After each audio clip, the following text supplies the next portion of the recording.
Ayan si Haring Araw, biglang naging maliwanag. Time check, it's 8:43 in the morning. Ayun, may naglalakad. Maghihintay ng bus.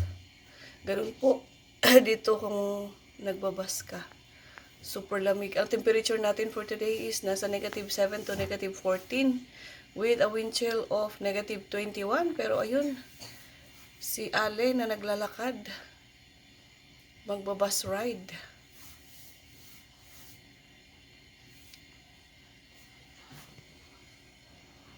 Sorry for the streak. Biglang maliwanag ang haring araw pero yun dito sa banda na ito makapal ang ulap kaya parang nakahati lang.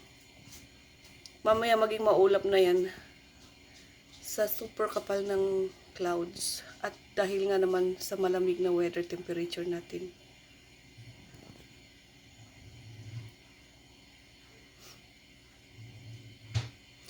So, ayun po ang ating video for today. Thank you for watching. Time check, it's 8:44 in the morning of Sunday, November 26, 2023. Sorry for the streak.